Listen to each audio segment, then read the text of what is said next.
गुहागरचे आमदार भास्कर जाधव यांच्या मार्गदर्शनाखाली गुहागर तालुक्यात एका आंदोलनाची घोषणा करण्यात आली आहे।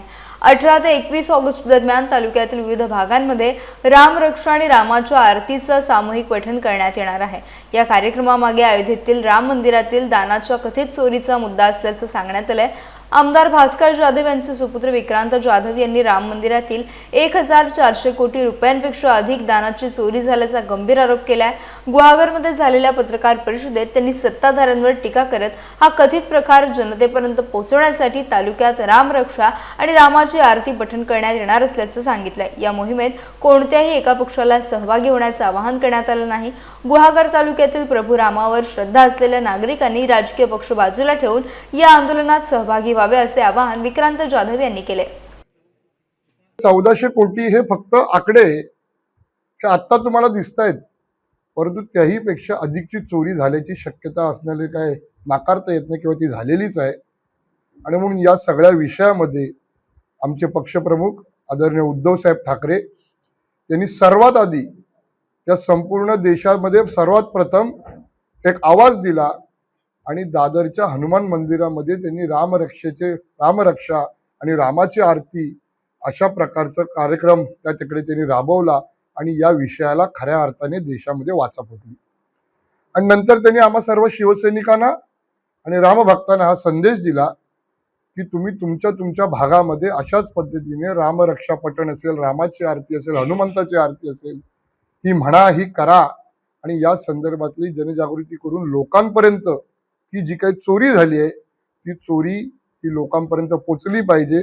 कारण आमचे आमदार चोरले, आमचे खासदार चोरले, नीटचा पेपर चोरला, TETचा पेपर चोरला, मतं चोरली, सगळं चोरून झालं, सगळ्या चोऱ्या जिरल्या। परंतु आज जर का ही राम मंदिराच्या देणगीमधली झालेली चोरी ही जर चोरी जिरली तर मात्र सत्ताधाऱ्यांची हिम्मत अधिक बळावेल, वाढेल। आणि म्हणून या सगळ्याला रोख लावण्यासाठी म्हणून आदरणीय उद्धव साहेबांनी आम्हाला आदेशित केलेलं आहे। आणि त्याचप्रमाणे आपल्याला सर्वांना माहिती आहे, आमदार भास्कर जाधव साहेब शिवसेना नेते हे गेली 43 वर्ष या राजकारणामध्ये, समाजकारणामध्ये ते वावरत आहेत। आणि म्हणजे ज्या वेळेस हा राम मंदिराचा प्रश्न हा देशामध्ये गाजत होता किंवा देशामध्ये याचा उद्रेक झाला की हे मंदिर आता झालं पाहिजे, आणि त्यावेळेस आमदार भास्कर जाधव साहेबांसारखे असंख्य तरुण, त्या तरुणांनी या आंदोलनामध्ये, या सगळ्या लढ्यामध्ये उडी घेतली आणि त्याच्यामुळे आज हे खऱ्या अर्थाने आपल्याला मंदिर झालेलं दिसतं। आणि म्हणून त्यांना देखील मनाला हे कुठेतरी चटका लावून गेले की अरे आपण सर्वांनी माझ्या सहित, म्हणजे त्यांच्या आमदार भास्कर जाधव साहेबांच्या सहित असंख्य तरुणांनी त्यावेळेस या लढ्यामध्ये भाग घेतला, सहभाग घेतला, हा कुठेतरी वाया जातो की काय। आणि म्हणून त्यांचं देखील मन अस्वस्थ होतं। म्हणून ते ज्यावेळेस विधानसभेच्या अधिवेशनातून परतले, दुसऱ्याच दिवशी आम्हाला सर्वांना त्यांनी बोलवलं आणि सांगितलं की आपल्याला अशा पद्धतीने भागाभागात जाऊन या गोष्टीबद्दल लोकांना सांगावं लागेल, रामाची, प्रभू रामचंद्रांची आरती करावी लागेल।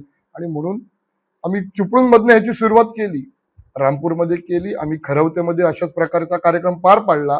आणि आम्ही आता 18 तारखेपासून, म्हणजे 18 ऑगस्ट पासून आम्ही गुहागरमध्ये विविध ठिकाणी अशाच प्रकारे आम्ही राम मंदिरामध्ये असेल किंवा हनुमान मंदिरामध्ये असेल किंवा अन्य कोणत्या मंदिरामध्ये असेल, आम्ही लोक सर्वजण, प्रमुख पदाधिकारी, भागातले आमची सर्व शिवसैनिक असतील आणि त्याचबरोबर रामभक्त जे कोणी स्वतःला म्हणतात त्या सर्वांनी किंवा जे स्वतः रामभक्त आहेत अशा सर्वांनी याच्यामध्ये सहभाग घ्यावा।